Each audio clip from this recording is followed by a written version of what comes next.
Dear student, आज हम carbohydrates के सेकंड लेक्चर में डिस्कस करेंगे मोनोसैकेराइड्स के कॉन्फ़िगरेशन के बारे में, उनका DL configuration, erythro threo configuration and monosaccharide molecules के open chain structure and cyclic structure के बारे में हम डिटेल में डिस्कस करेंगे। तो आइए सबसे पहले डिस्कस करते हैं डीएल कॉन्फ़िगरेशन ऑफ शुगर।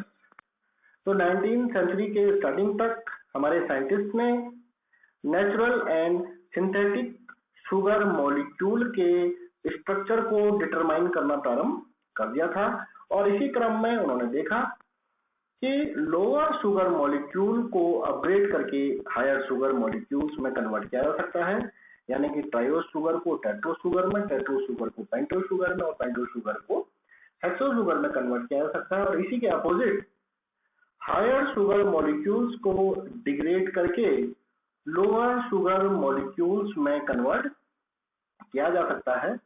इसको एक एग्जांपल से हम समझते हैं। देखिए, जैसे एक हेक्सो शुगर जिसको कि हम ग्लूकोज कहते हैं, अगर इसको डिग्रेड किया जाए तो ये पेंटोज शुगर एरोमेटिक में कन्वर्ट हो जाती है। इसको फर्दर डिग्रेड किया जाए तो ये टेट्रोज शुगर इरिथ्रोज में कन्वर्ट हो जाती है और फाइनली ये डिग्रेड होकर के ग्लिसरॉल्डिहाइड में कन्वर्ट हो जाता है। तो इसी प्रकार ये देखा गया कि जब हायर शुगर मॉलिक्यूल्स को डिग्रेड किया जाता है तो फाइनली ये ग्लिसरॉल्डिहाइड मॉलिक्यूल में कन्वर्ट हो जाते हैं। तो इससे ये कंक्लूजन निकला कि मोनोसैकेराइड मॉलिक्यूल में ग्लिसरॉल्डिहाइड सिंपलेस्ट मोनोसैकेराइड मॉलिक्यूल्स होते हैं। और इसी क्रम में जब साइंटिस्ट ने मोनोसैकेराइड मॉलिक्यूल के स्ट्रक्चर को डिटरमाइन करना प्रारंभ किया तो उन्होंने देखा कि प्रत्येक मोनोसैकेराइड मॉलिक्यूल में कम से कम एक एसिमेट्रिक कार्बन एटम या कायरल कार्बन एटम प्रेजेंट होता है। कायरल कार्बन एटम का मतलब ये हुआ कि ऐसा कार्बन एटम जिससे कि 4 डिफरेंट सब्स्टिट्यूएंट या 4 डिफरेंट ग्रुप जुड़े हों। और शुगर मॉलिक्यूल्स में कायरल कार्बन एटम प्रेजेंट होने के कारण ही ये ऑप्टिकली एक्टिव होते हैं और इसी कारण मोनोसैकेराइड मॉलिक्यूल 2 या 2 से अधिक स्टीरियो आइसोमर्स प्रोड्यूस करते हैं, क्योंकि इन स्टीरियो आइसोमर्स में कार्बन एटम के अराउंड उससे जुड़े हुए सब्स्टिट्यूएंट का या ग्रुप्स का अरेंजमेंट डिफरेंट होता है, जिस कारण कि ये स्टीरियो आइसोमर्स प्रोड्यूस करते हैं। स्टीरियो आइसोमर्स वो ऑर्गेनिक मॉलिक्यूल्स होते हैं जिनका मॉलिक्यूलर फॉर्मूला सेम होता है, लेकिन उनका 3 डायमेंशनल स्पेस में अरेंजमेंट या कॉन्फ़िगरेशन डिफरेंट होता है, जिस कारण उनकी ऑप्टिकल एक्टिविटी भी डिफरेंट होती है। कोई मॉलिक्यूल कितने स्टीरियो आइसोमर प्रोड्यूस कर सकता है, ये इस बात पे डिपेंड करेगा कि उस मॉलिक्यूल में कितने कायरल कार्बन एटम प्रेजेंट हैं। और स्टीरियो आइसोमर्स को हम इस फॉर्मूला 2n से कैलकुलेट कर सकते हैं, जहां पे n number of chiral carbon atom होता है। इसके बाद फिशर जो एक साइंटिस्ट हुए हैं, उन्होंने ऑर्गेनिक मॉलिक्यूल को 2 डायमेंशनल फॉर्म में रिप्रेजेंट किया और इस प्रकार के रिप्रेजेंटेशन को उन्होंने फिशर प्रोजेक्शन का नाम दिया। इसके लिए उन्होंने कहा कि ऑर्गेनिक मॉलिक्यूल में प्रेजेंट कार्बन चेन को अगर वर्टिकल लाइन में प्लेस किया जाए और कार्बन से जुड़े हुए ग्रुप्स को हॉरिजॉन्टल लाइन में प्लेस किया जाए। दूसरा, उस ऑर्गेनिक मॉलिक्यूल में प्रेजेंट मोस्ट ऑक्सीडाइजिंग ग्रुप को वर्टिकल लाइन में टॉप में प्लेस किया जाए और कार्बन एटम को वर्टिकल लाइन और हॉरिजॉन्टल लाइन के इंटरसेक्शन पे प्लेस किया जाए। तो इस प्रकार का रिप्रेजेंटेशन या इस प्रकार का 2 डायमेंशनल रिप्रेजेंटेशन फिशर प्रोजेक्शन के नाम से जाना जाता है। और इसके लिए उन्होंने सबसे पहले ग्लिसरॉल्डिहाइड मॉलिक्यूल को 2 डायमेंशनल फॉर्म में या फिशर प्रोजेक्शन के फॉर्म में रिप्रेजेंट किया। इसके लिए उन्होंने ग्लिसरॉल्डिहाइड मॉलिक्यूल में प्रेजेंट तीनों कार्बन एटम्स को वर्टिकल लाइन में प्लेस किया और कार्बन एटम से जुड़े हुए सब्स्टिट्यूएंट या ग्रुप्स को उन्होंने हॉरिजॉन्टल लाइन में प्लेस किया और ग्लिसरॉल्डिहाइड में present most oxidising aldehyde group को उन्होंने वर्टिकल लाइन में टॉप में प्लेस किया और ग्लिसरॉल्डिहाइड मॉलिक्यूल के इस प्रकार के 2 डायमेंशनल रिप्रेजेंटेशन को ही उन्होंने फिशर प्रोजेक्शन का नाम दिया और उन्होंने कहा कि ये एज्यूम किया जाए कि वर्टिकल लाइन में जो ग्रुप प्रेजेंट होंगे उन्हें बिलो द प्लेन माना जाए और हॉरिजॉन्टल लाइन में जो ग्रुप प्रेजेंट होंगे उन्हें अबव द प्लेन माना जाए।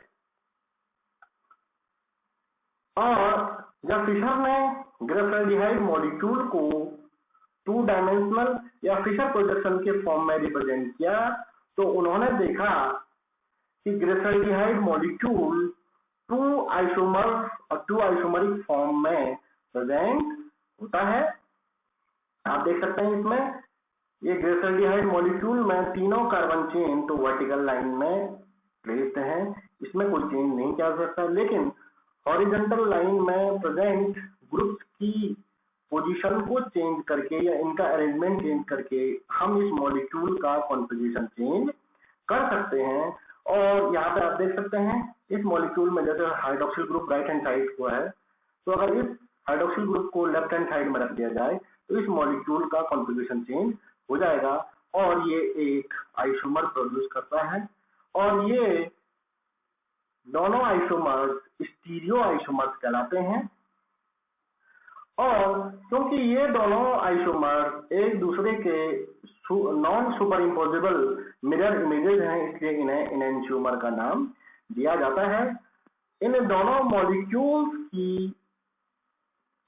मॉलिक्यूल्स का मॉलिक्यूलर फॉर्मूला सेम है, लेकिन इनकी ऑप्टिकल एक्टिविटी डिफरेंट होती है। और फिशर ये जानते थे कि इन दोनों एनेंटियोमर्स में एक एनेंटियोमर प्लेन ऑफ पोलराइज्ड लाइट को अगर क्लॉकवाइज डायरेक्शन में रोटेट करेगा या जिसका दूसरा stereo isomer plane of polarised light को इसके अपोजिट एंटी क्लॉकवाइज डायरेक्शन में रोटेट करेगा। क्योंकि उस टाइम पे इतनी सोफिस्टिकेटेड टेक्निक्स अवेलेबल नहीं थी और इस कारण फिशर इन दोनों एनेंटियोमर या इन दोनों स्टीरियो आइसोमर्स की ऑप्टिकल एक्टिविटी फाइंड आउट नहीं कर पाए।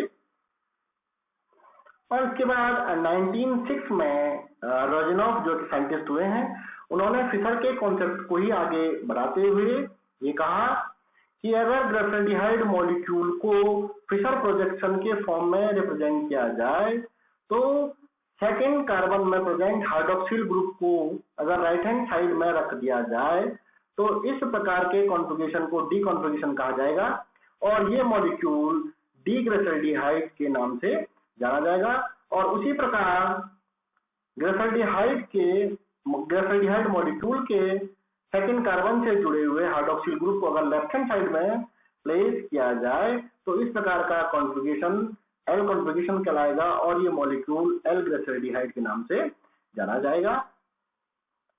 और उस टाइम तक मॉलिक्यूल्स का एब्सोल्यूट कॉन्फ़िगरेशन निकाल पाना संभव नहीं था और इसी कारण अदर शुगर मॉलिक्यूल्स के कॉन्फ़िगरेशन को भी फाइंड आउट करना पॉसिबल नहीं हो पा रहा था। तो रोजानॉफ ने ये कॉन्सेप्ट दिया कि ग्लिसरॉल्डिहाइड मॉलिक्यूल के कॉन्फ़िगरेशन को ही रेफरेंस मानते हुए अदर शुगर मॉलिक्यूल्स के कॉन्फ़िगरेशन को डिसाइड किया जा सकता है। और उसके बाद ये देखा गया कि जो नेचुरली अकरिंग शुगर मॉलिक्यूल्स हैं वो डिग्रेड होकर के डी ग्लिसरॉल्डिहाइड में कन्वर्ट होते हैं और सिंथेटिक शुगर मॉलिक्यूल्स डिग्रेड होकर के एल ग्लिसरॉल्डिहाइड में कन्वर्ट होते हैं। और इसके बाद साइंटिस्ट ने ग्लिसरॉल्डिहाइड मॉलिक्यूल के कॉन्फ़िगरेशन को रेफरेंस मानते हुए अदर शुगर मॉलिक्यूल्स के कॉन्फ़िगरेशन को डिसाइड करना प्रारंभ किया। इसलिए उन्होंने शुगर मॉलिक्यूल्स को 2 सीरीज में डिवाइड किया, डी सीरीज और एल सीरीज।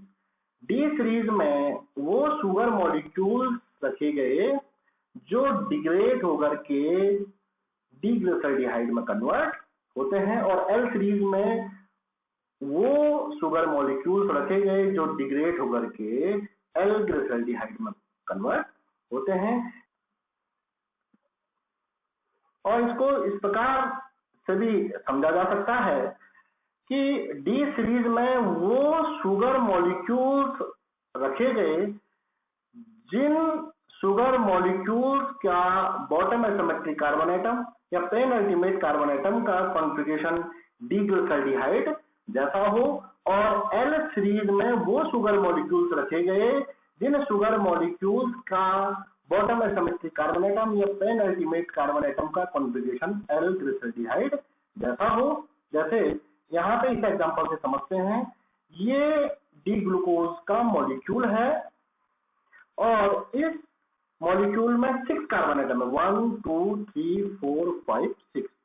तो इस हिसाब से 6 से पहले यानी सेकंड लास्ट कार्बन एटम को पेनल्टीमेट कार्बन एटम कहा जाता है।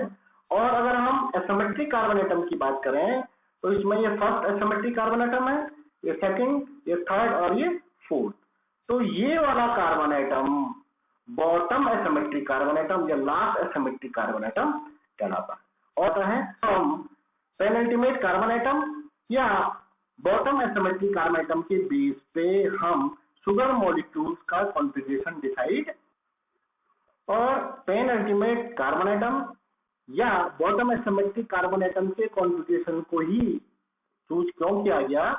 ये इसलिए किया गया कि जैसे आप देख सकते हैं कि अगर हम शुगर मॉलिक्यूल को डिग्रेड करते जाएं तो ऊपर के carbon atom remove, carbon dioxide के फॉर्म में रिमूव होते रहते हैं, और लास्ट में जब ग्लिसरॉल्डिहाइड मॉलिक्यूल हमें मिलेगा तो उसमें ये बॉटम एसिमेट्रिक कार्बन एटम या पेन अल्टीमेट कार्बन एटम ही इसमें प्रेजेंट होता है। तो इसीलिए हम बॉटम एसिमेट्रिक कार्बन एटम या पेन अल्टीमेट कार्बन एटम के कॉन्फ़िगरेशन को चूज करते हैं। एग्जांपल में हम देख सकते हैं, ये डी ग्लूकोज का मॉलिक्यूल है जिसमें कि पेन अल्टीमेट कार्बन एटम या बॉटम एसिमेट्रिक कार्बन एटम में hydroxyl group right hand side में प्रेजेंट है, जैसा कि डीग्लिसरॉल्डिहाइड में होता है। उसी प्रकार ये एल ग्लूकोज मॉलिक्यूल है जिसमें कि पेनल्टीमेट कार्बन एटम या बॉटम एसिमेट्रिक कार्बन एटम में हाइड्रोक्सिल ग्रुप की पोजीशन लेफ्ट हैंड साइड में है, यानी कि एल ग्लिसरॉल्डिहाइड जैसी है, इसीलिए इसको एल ग्लूकोज के नाम से जाना जाता है। और एल सीरीज में वो शुगर मॉलिक्यूल कैटेगराइज किए गए जिन शुगर मॉलिक्यूल का बॉटम एसिमेट्रिक कार्बन एटम या पेनल्टीमेट कार्बन एटम का कॉन्फ़िगरेशन एल ग्लिसरॉल्डिहाइड जैसा हो या हाइड्रोक्सिल ग्रुप की पोजीशन लेफ्ट हैंड साइड में हो, उन्हें एल सीरीज में या उन शुगर मॉलिक्यूल को एल सीरीज में रखा गया। और जैसा कि हम जानते हैं, ये डीएल कॉन्फ़िगरेशन एक रिलेटिव कॉन्फ़िगरेशन है जिसमें कि किसी एक पर्टिकुलर मॉलिक्यूल के कॉन्फ़िगरेशन को रेफरेंस मानते हुए अदर मॉलिक्यूल के कॉन्फ़िगरेशन को डिसाइड किया जाता है। इसलिए ये डीएल कॉन्फ़िगरेशन एक रिलेटिव कॉन्फ़िगरेशन होता है, और ये डीएल कॉन्फ़िगरेशन तब यूज किया जाता था जब हम मॉलिक्यूल के एब्सोल्यूट कॉन्फ़िगरेशन को डिसाइड नहीं कर पा रहे थे। लेकिन अब जैसे जैसे न्यू टेक्निक्स डेवलप हुई, इसीलिए डी और एल कॉन्फ़िगरेशन या डी और एल टर्मिनोलॉजी अब केवल कार्बोहाइड्रेट और एमिनो एसिड्स में ही यूज होती है। अब हम ऑर्गेनिक मॉलिक्यूल्स का एब्सोल्यूट कॉन्फ़िगरेशन फाइंड आउट कर सकते हैं, और इसलिए अब जो टर्मिनोलॉजी यूज होती है वो आर और एस सिस्टम की टर्मिनोलॉजी यूज होती है। आप देख सकते हैं ये डी सीरीज के शुगर मॉलिक्यूल्स को यहाँ पे मैंने रिप्रेजेंट किया है। यहाँ पे आप देख सकते हैं ये डीग्लिसरॉल्डिहाइड है, देखिए यहाँ पे ये hydroxyl group right hand side में है, ये टेट्रोज शुगर है, यहाँ पे भी आप देख सकते हैं ये बॉटम एसिमेट्रिक कार्बन एटम में hydroxyl group right hand side में है। इसी प्रकार ये पेंटोज शुगर है, ये हेक्सोज शुगर है। तो आप कहीं भी देख सकते हैं सभी में जो बॉटम एसिमेट्रिक कार्बन एटम है उसमें hydroxyl group right hand side में प्रेजेंट होगा। एरिथ्रोज और थ्रियो कॉन्फ़िगरेशन ये भी एक रिलेटिव कॉन्फ़िगरेशन है और इस प्रकार के कॉन्फ़िगरेशन में एल्डोटेट्रोज शुगर एरिथ्रोज और थ्रियोज के कॉन्फ़िगरेशन को रेफरेंस माना जाता है और जो ये एरिथ्रो और थ्रियो वर्ड है ये एरिथ्रोज और थ्रियोज एल्डोटेट्रोज शुगर से ही लिया गया है। तो आइए हम इनके स्ट्रक्चर को देखते हैं। ये एल्डोटेट्रोज शुगर एरिथ्रोज है जिसमें 2 adjacent asymmetric carbon atom present हैं और इन एसिमेट्रिक कार्बन एटम के कॉन्फ़िगरेशन के बेस पे ही अदर मॉलिक्यूल्स का कॉन्फ़िगरेशन डिसाइड किया जाता है। तो आइए इसमें देखिए, ये एरिथ्रोज है। एरिथ्रोज में दोनों एसिमेट्रिक कार्बन एटम से जुड़े हुए सिमिलर ग्रुप की पोजीशन सेम साइड में है, जबकि इसी का ये डायस्टीरियोमर और इसी का डायस्टीरियोमर थ्रियोज है जिसमें दोनों एसिमेट्रिक कार्बन एटम से जुड़े हुए सिमिलर या सेम ग्रुप की पोजीशन एक दूसरे से अपोजिट है। तो इन मॉलिक्यूल्स के बेस पे उन्हीं ऑर्गेनिक मॉलिक्यूल का कॉन्फ़िगरेशन डिसाइड किया जाता है। जिन ऑर्गेनिक मॉलिक्यूल में 2 adjacent asymmetric carbon atom present हो और दूसरा मॉलिक्यूल डिसिमेट्रिक हो, यानी कि मॉलिक्यूल सिमेट्रिक नहीं होना चाहिए। अगर मॉलिक्यूल सिमेट्रिक होगा तो उस मॉलिक्यूल का कॉन्फ़िगरेशन ये थ्रियो एरिथ्रो कॉन्फ़िगरेशन के बेस पे डिसाइड नहीं किया जा सकता है। उसके लिए मीजो या डीएल कॉन्फ़िगरेशन का यूज किया जाता है। आइए कुछ एग्जांपल डिस्कस करते हैं। ये देखिए 2,3 डाइब्रोमोपेंटेन, इसमें आप देख सकते हैं 2 adjacent asymmetric carbon atom present हैं और मॉलिक्यूल सिमेट्रिक नहीं है। तो इसमें आप देख सकिए इन दोनों एसिमेट्रिक कार्बन एटम के कॉन्फ़िगरेशन के बेस पे हम थ्रियो और एरिथ्रो में इसको कैटेगराइज करेंगे। तो आप देख सकते हैं यहाँ पे इन दोनों एसिमेट्रिक कार्बन एटम से जुड़े हुए सिमिलर ग्रुप या सेम ग्रुप सेम साइड में है, इसीलिए इसको ये एरिथ्रोज एल्डोटेट्रोज शुगर मॉलिक्यूल के जैसा इसका कॉन्फ़िगरेशन है, इसलिए इसको एरिथ्रो कहा गया।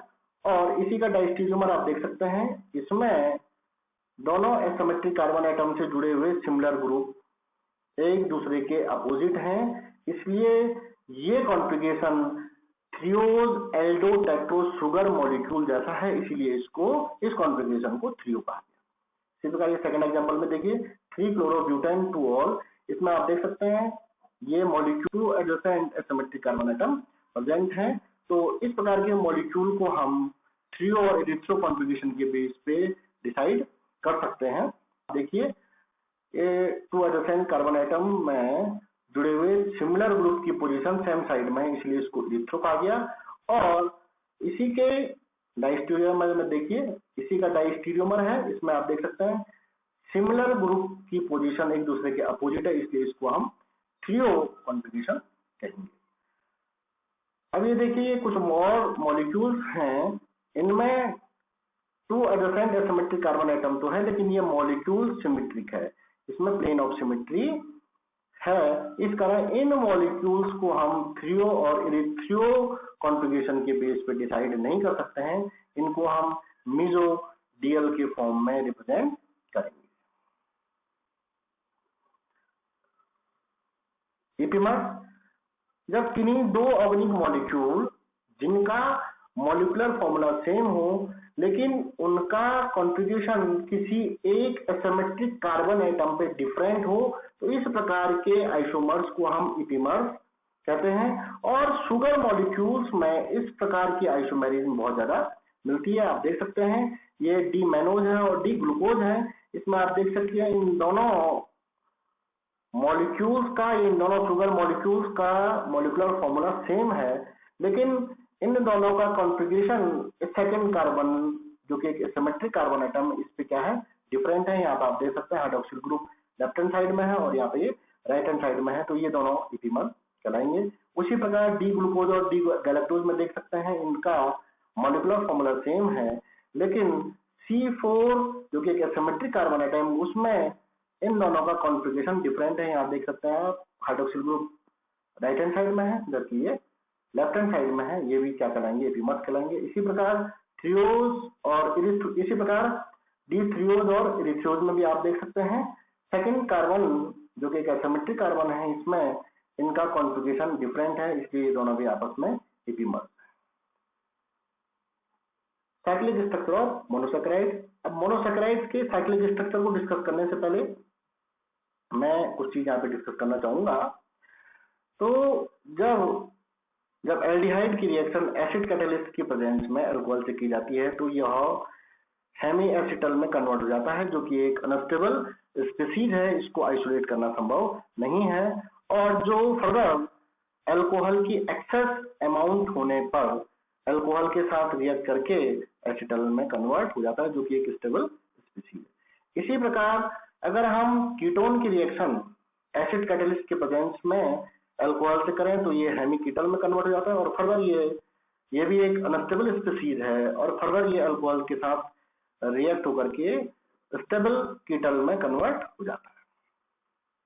और ये देखा गया कि कार्बोनाइल ग्रुप और हाइड्रोक्सिल ग्रुप अगर अलग अलग मॉलिक्यूल में प्रेजेंट हैं तो इस प्रकार इंटर मॉलिक्यूलर रिएक्शन के बाद बनने वाले हेमी एसिटल और हेमी कीटल हाईली अनस्टेबल होते हैं, जो फर्दर अल्कोहल के साथ रिएक्ट होकर के स्टेबल एसिटल और कीटल में कन्वर्ट हो जाता है। और अगर कार्बोनाइल ग्रुप और हाइड्रोक्सिल ग्रुप एक ही मॉलिक्यूल में प्रेजेंट हो तो इस प्रकार इंट्रामोलिकुलर रिएक्शन के बाद साइक्लिक हेमी एसिटल्स बनते हैं और cyclic hemi acetals open chain hemi acetal और हेमी कीटल से ज्यादा स्टेबल होते हैं। और ये देखा गया कि ये साइक्लिक हेमी एसिटल्स अगर 5 मेंबर और 6 मेंबर इनके फॉर्म में हो तो ये ज्यादा स्टेबल होते हैं।